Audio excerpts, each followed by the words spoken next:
Opa, tudo bom? Vamos continuar lendo aqui o livro Interpretação dos Sonhos de Freud.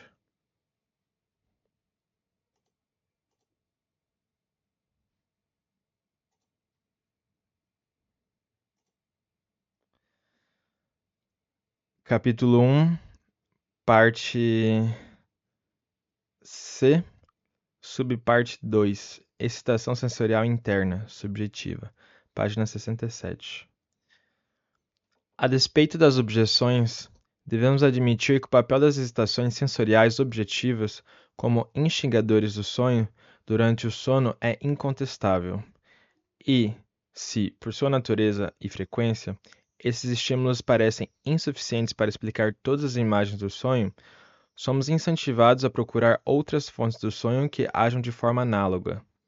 Não sei onde surgiu pela primeira vez a ideia de levar em consideração não só os estímulos sensoriais externos, mas também as excitações internas, subjetivas, dos órgãos sensoriais. É fato, porém, que isso ocorre de forma mais ou menos explícita em todas as exposições mais recentes sobre a etiologia do sonho. Wounded afirma: nas ilusões do sonho, um papel essencial é exercido. Creio eu, também, por aquelas sensações subjetivas de visão e audição que conhecemos no estado de vigília, como caos luminoso do campo de visão obscurecido, como tinido ou zumbido nos ouvidos, etc. Sobretudo, as excitações subjetivas da retina. Isso explica a estranha tendência do sonho de apresentar aos olhos múltiplos objetos semelhantes ou perfeitamente idênticos. Vemos diante de nós inúmeros pássaros borboletas, peixes, pérolas coloridas, flores, etc. Nisso, a poeira luminosa do campo de visão obscurecido adquiriu uma forma fantástica, e os numerosos pontos de luz que a compõem representam, no sonho, um número igual de imagens individuais, que por causa da mobilidade do caos luminoso, são vistas como objetos móveis. Disso deve provir também a preferência do sonho pelas mais variadas figuras animais, cuja abundância de formas se adequa facilmente à forma especial das imagens luminosas subjetivas. Como fonte de imagens oníricas, as excitações sensoriais subjetivas aparentam ter a vantagem de, diferentemente das excitações objetivas, não dependerem do acaso externo. De certa forma, elas se prestam à explicação sempre que essa necessita delas. No entanto, quando comparadas aos estímulos sensoriais objetivos, têm a desvantagem de seu papel como instigadores do sonho ser pouco ou nada acessível à confirmação por meio da observação e do experimento. A principal prova de seu poder de provocar sonhos é fornecida pelas chamadas alucinações hipnagógicas, descritas por Johannes Müller como fenômenos visuais fantásticos. São, muitas vezes, imagens bem vívidas e mutáveis, que costumam ocorrer durante o período do adormecimento. Em muitas pessoas com grande regularidade e que podem persistir por algum tempo também depois que abrimos os olhos. Maury, que era sujeito a elas em grande medida, dedicou-lhes um estudo minucioso e proclamou seu vínculo e até mesmo sua identidade com as imagens do sonho, como já fizera Müller. Sua produção, diz Maury, exige certa passividade mental, um relaxamento da atenção. Basta, porém, cair nesse tipo de letargia por apenas um segundo para, caso se tenha a predisposição necessária, ter uma alucinação hipnagógica, depois da qual é possível acordar. O processo pode se repetir várias vezes, até que se adormeça definitivamente. Quando adormecido volta a acordar após pouco tempo, ele pode, como afirma Maury, muitas vezes identificar no sonho as mesmas imagens que lhe haviam aparecido na forma de alucinações hipnagógicas antes de adormecer. Foi o que Maury vivenciou certa vez com uma série de figuras grotescas com rostos contorcidos e penteados estranhos, que o perturbaram com uma incrível persistência durante o período do adormecimento e com os quais se lembrou de ter sonhado após acordar. Noutra ocasião, quando sentia fome por ter se submetido a uma dieta rigorosa, Viu numa alucinação hipnagógica uma tigela e uma mão munida de um garfo que servia de tigela. No sonho, ele estava sentado a uma mesa farta e ouviu o barulho que as pessoas faziam com os garfos. Ainda noutra ocasião, quando adormeceu com os olhos irritados e doloridos, teve a alucinação hipnagógica de sinais microscópicos, que precisou decifrar um por um com grande esforço. Ao acordar, depois de uma hora, ele se lembrou de um sonho em que aparecera um livro aberto, impresso em letras miúdas, que ele tivera de ler com dificuldade. De modo muito semelhante a essas imagens, também podem ocorrer hipnagogicamente alucinações auditivas de palavras, nomes e etc. Então se repetir no sonho, de certa forma, como uma abertura que anuncia os temas principais da ópera que se inicia. G. Trumbull Ladd, um observador mais recente das alucinações hipnagógicas, segue a mesma linha de Johannes Müller, Emory. Após adquirir alguma prática, conseguia acordar repentinamente, sem abrir os olhos, 2 a 5 minutos após adormecer, podendo então comparar as sensações retinianas evanescentes com as imagens oníricas que persistiam na memória. Ele garante que sempre pode reconhecer uma relação íntima entre as duas, no modo como os pontos e linhas luminosas da luz própria da retina forneciam. De certa forma, o contorno, o esquema das figuras psiquicamente percebidas no sonho. Uma disposição dos pontos luminosos na retina em linhas paralelas correspondia, por exemplo, a um sonho em que viu diante de si linhas nitidamente impressas, que ele leu e estudou. Ou, para dizê-lo com suas palavras, a página nitidamente impressa que ele leu no sonho dissolveu-se, num objeto que se apresentou à sua percepção. Desperta como parte de uma página impressa real, vista como que por um orifício minúsculo, num pedaço de papel, a uma distância grande demais para reconhecer algo nitidamente. Ladd acredita, sem subestimar a participação de fatores centrais, cerebrais, no fenômeno, que praticamente nenhum sonho visual ocorre dentro de nós sem que se apoie no material dos estados de excitação interna da retina. Isso vale, sobretudo, para os sonhos que ocorrem logo após o adormecimento num quarto escuro. Nos sonhos matinais pouco antes do despertar, a fonte dos estímulos é a luz objetiva do quarto iluminado que penetra o olho. O caráter mutável e infinitamente variável da excitação causada pela luz da própria retina corresponde precisamente à sucessão inquieta de imagens que nossos olhos nos apresentam. Se atribuirmos alguma relevância às observações de Ladd, não poderemos subestimar a fecundidade dessa fonte de estímulos subjetivos para o sonho, pois, como sabemos, as imagens visuais representam o componente principal dos sonhos. A contribuição de outros campos sensoriais, salvo da audição, é menor e inconstante.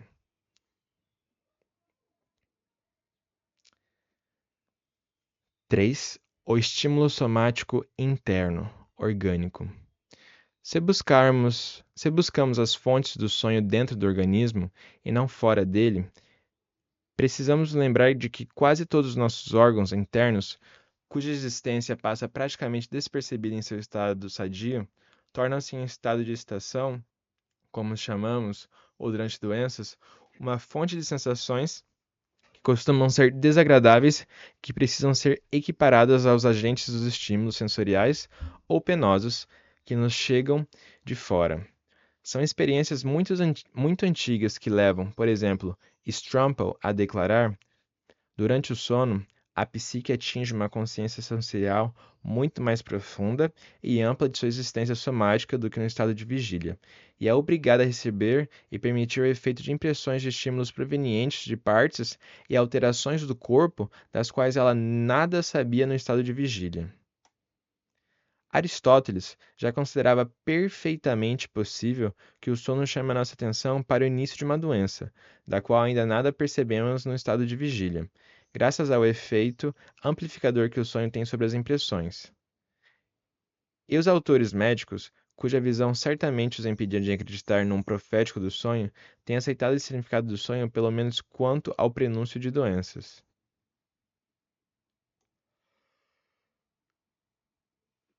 Parecem existir exemplos confirmados do valor diagnóstico do sonho também de tempos mais recentes. Tissier, por exemplo, relata a história de Artigas, sobre uma mulher de 43 anos de idade que, aparentemente em perfeita saúde, foi atormentada durante alguns anos por sonhos de angústia. Durante o exame médico, constatou-se o início de uma doença cardíaca, que logo depois levou à morte. Os distúrbios dos órgãos internos agem, evidentemente, como instigadores dos sonhos num grande número de pessoas. Em geral, aponta-se para os frequentes sonhos de angústia em pacientes cardíacos e pulmonares. De fato, esse aspecto da vida onírica é colocado em primeiro plano por tantos autores que posso me contentar com uma mera referência à literatura. Tissier acredita até que os órgãos adoecidos chegam a dar um cunho característico ao conteúdo do sonho. Os sonhos dos pacientes cardíacos costumam ser muito curtos e terminam com um despertar assustado. Quase sempre o conteúdo desse sonho envolve a situação da morte sob circunstâncias terríveis. Os pacientes pulmonares sonham com sufocação, aglomeração e fuga. Em número notável, estão sujeitos ao conhecido pesadelo que Borner conseguia provocar por meio de experimentos, deitando-se de bruços e obstruindo as aberturas respiratórias. No caso dos distúrbios digestivos, o sonho contém imagens relacionadas ao prazer da alimentação ou ao nojo. Finalmente, a influência da excitação sexual sobre o conteúdo dos sonhos pode ser constatada pela experiência de cada um e fornece o mais forte apoio à teoria da excitação dos sonhos por meio do estímulo orgânico. Quem estuda a literatura sobre o tema perceberá inevitavelmente que alguns autores foram levados a se interessar pelos problemas do sonho e pela influência de suas próprias doenças sobre o conteúdo de seus sonhos. O aumento no número de fontes dos sonhos, provocados por esses fatos perfeitamente comprovados, não é tão significativo como poderíamos ser levados a crer, pois o sonho é um fenômeno que ocorre em pessoas sadias, talvez todas as noites, e para a qual a doença orgânica não é, obviamente, uma das condições imprescindíveis. No entanto, o que nos interessa aqui não é a origem de determinados sonhos especiais, mas a fonte de estímulos para os sonhos comuns de pessoas normais. Mas só precisamos dar um passo à frente para encontrar uma fonte de sonhos mais abundante do que qualquer uma das anteriores e que promete jamais se esgotar. Se tivermos como certo que o inteiro do corpo em estado enfermo se torna fonte dos estímulos do sonho, e se admitirmos que a psique, tendo no estado do sono sua atenção desviada do mundo externo, pode dedicar uma atenção maior ao interior do corpo. É plausível supor que os órgãos não precisam primeiro adoecer para fazer chegar a psique adormecida. Estações que, de alguma forma, se transformam em imagens oníricas. Aquilo que, no estado de vigia,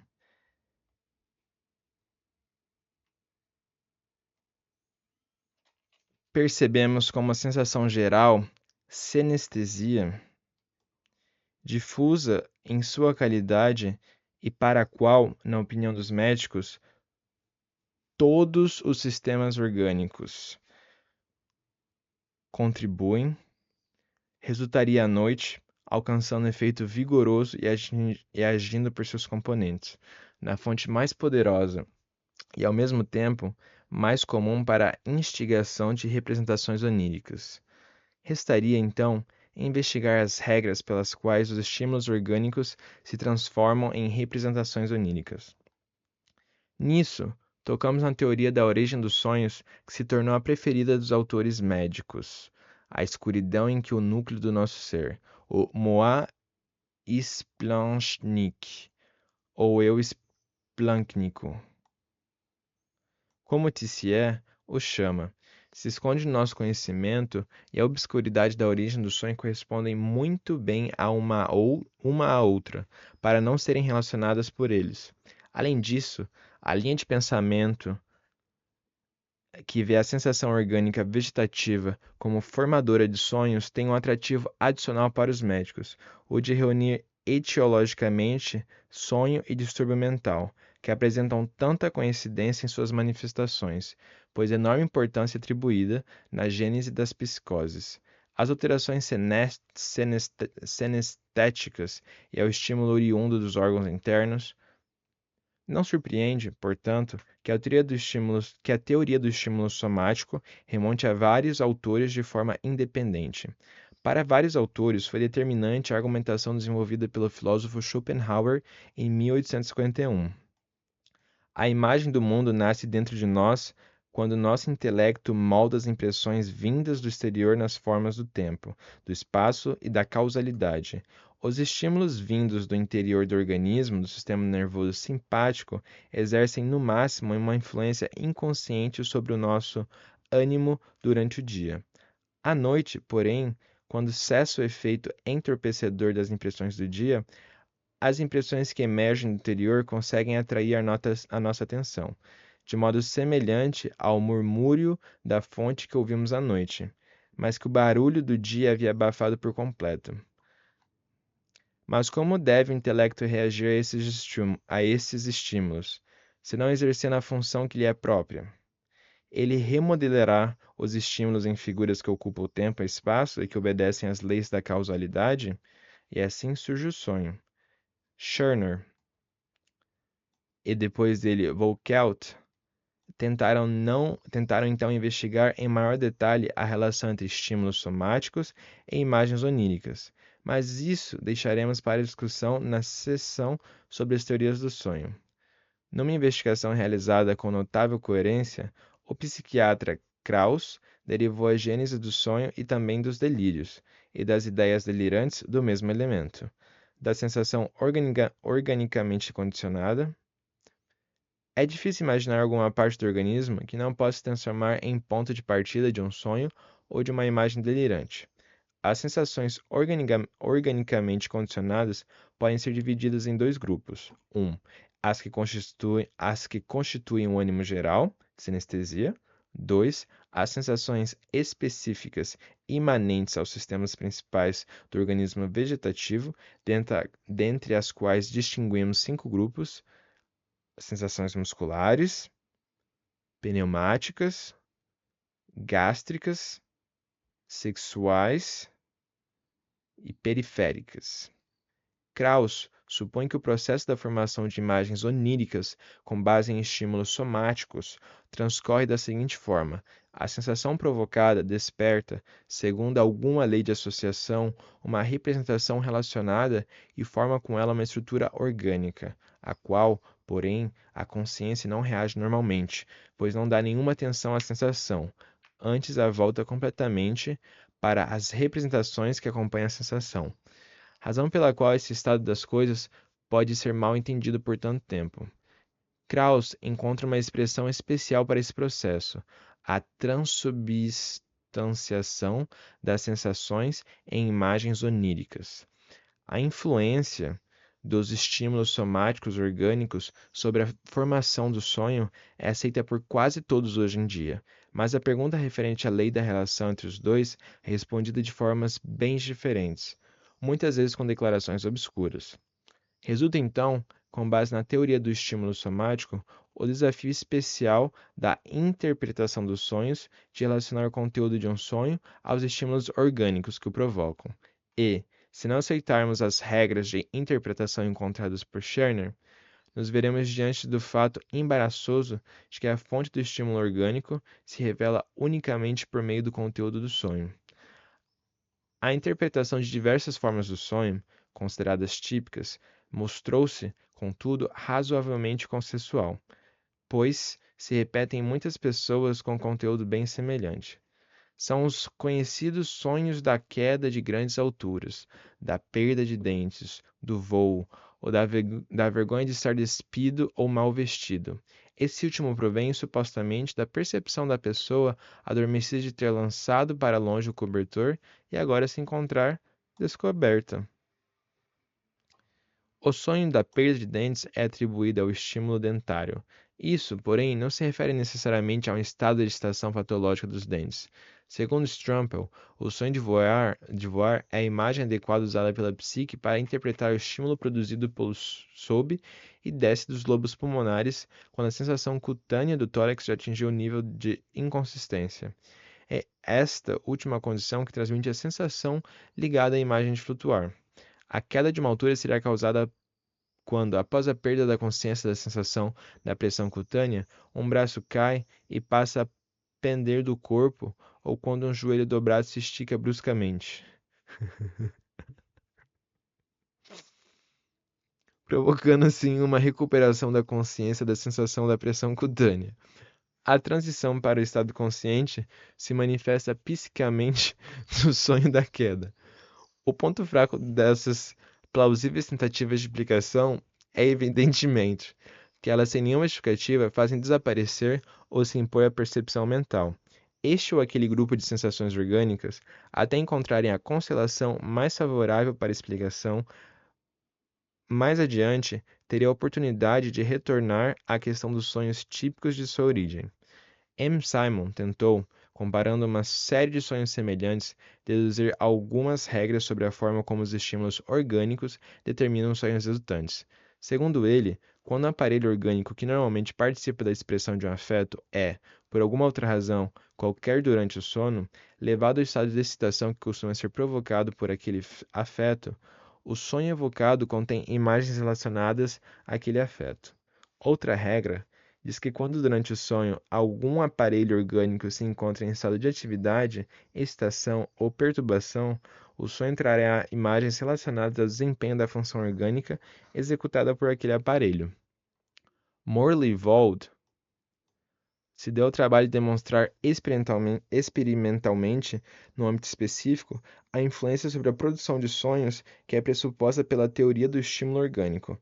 Em seus experimentos, alterou a posição dos membros da pessoa adormecida, para então comparar com suas intervenções os sonhos resultantes. Ele resume suas descobertas nas seguintes afirmações. A posição do membro no sonho corresponde aproximadamente à sua posição na realidade, isto é, sonhamos com o estado estático do membro que corresponde ao real.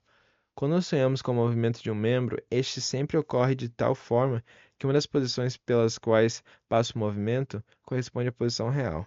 Durante o sonho, a posição do próprio membro pode também ser atribuída a uma pessoa estranha. Podemos sonhar também que o movimento em questão é impedido. O membro na posição em questão pode se manifestar no sonho como animal ou monstro, caso em que certa analogia é estabelecida entre eles.